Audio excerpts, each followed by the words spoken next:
It seems that my work as a whistleblower has reached its end. And I say this without irony. If you are looking for the truth in the financial sphere, then this is your worst day. We have entered a period that I call the paid entrance to Eden, and what I intend to tell you will force you to completely rethink all knowledge about the functioning of government, finance, and justice in the 21st century.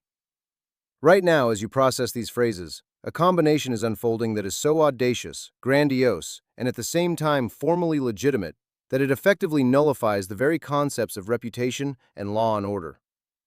At the epicenter of this storm is the President of the United States, the richest crypto outcast in the world, and a passive income of $80 million annually, extracted literally from the void. I spent the past weeks filtering out gigabytes of information, tracking transfers on the blockchain, and comparing time points that no one wanted to link.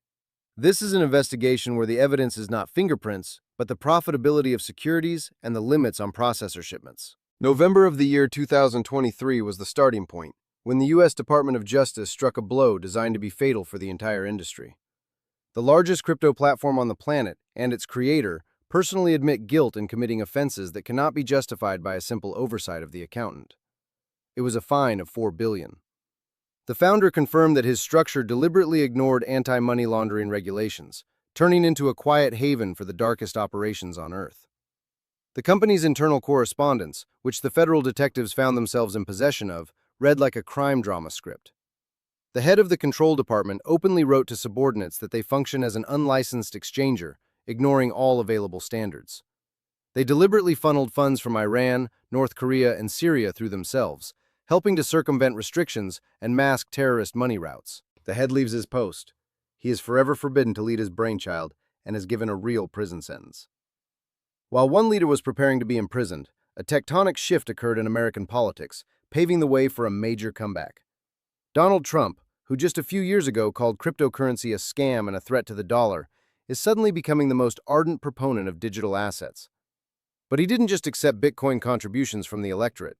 His relatives have launched their own large-scale startup called World Liberty Financial. It's not just a software or a portal, it's a whole infrastructure where the president's sons have become key characters, and he himself has taken on the role of the main patron of the cryptosphere from state oppression.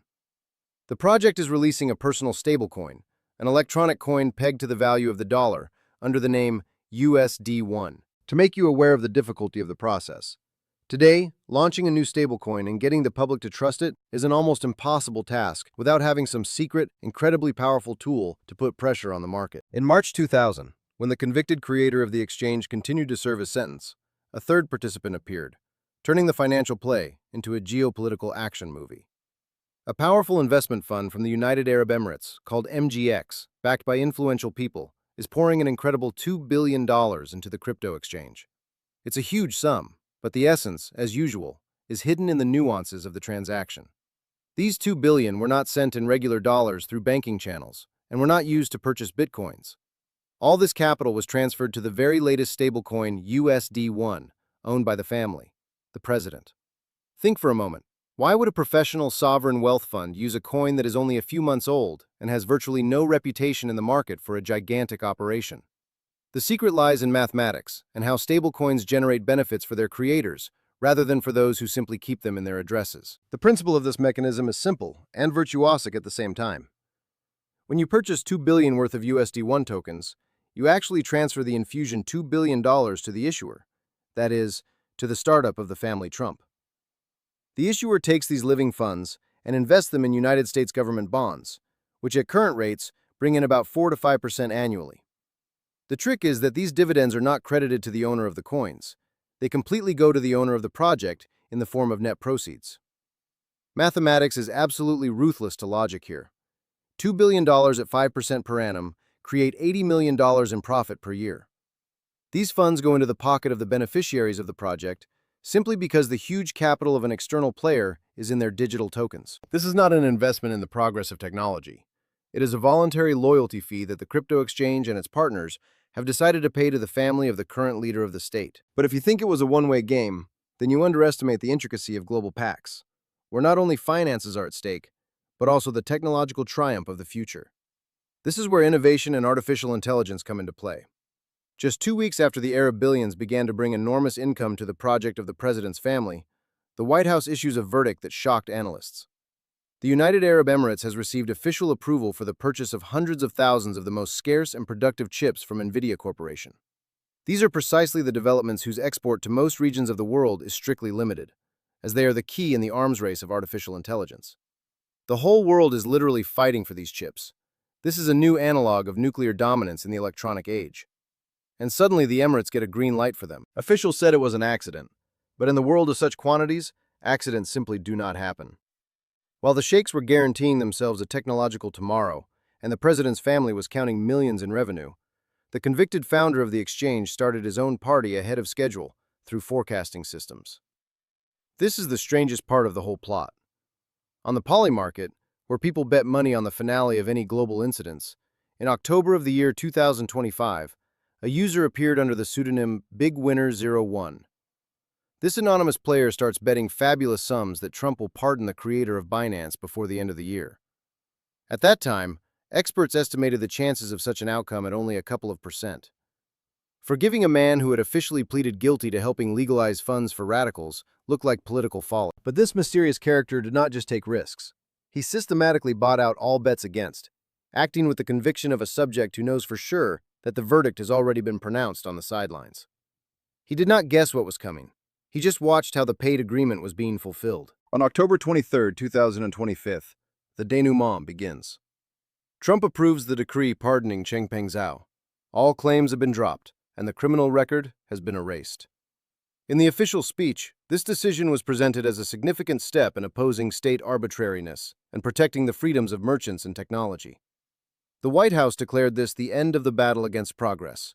But if we turn to the facts and information of the criminal proceedings, we will find not progress, but concrete evidence of disguising the transactions of criminal structures.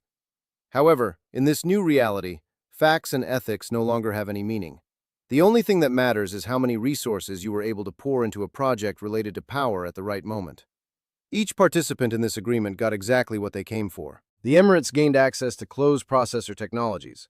The leader's family received a perpetual motion machine for the production of tens of millions of dollars, and the creator of the exchange got back his will and life. Take a look at the general panorama that appears before us, if we discard all the political tinsel. Stablecoin USD1, until the moment of depositing these $2 billion, was actually a dead tool that no one used.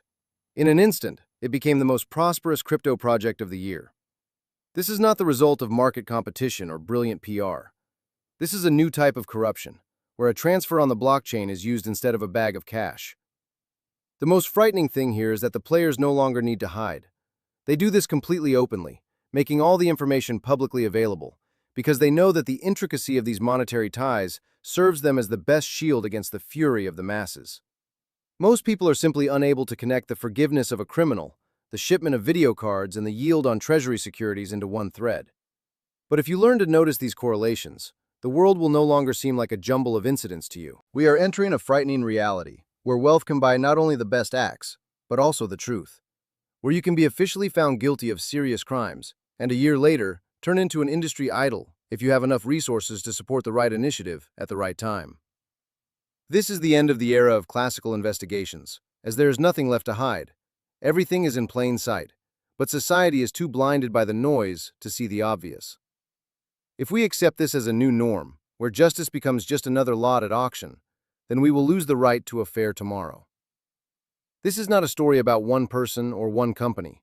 It is a story about how old sins adapted to new developments and became practically invulnerable. Maintain your ability to think critically and perceive reality for what it is, even when it tries to hide behind elegant speeches about innovation and will. We are the last ones who are able to call a spade a spade. The difficulty here is not only in the fact of forgiveness itself, but in how brazenly and consistently this combination was built.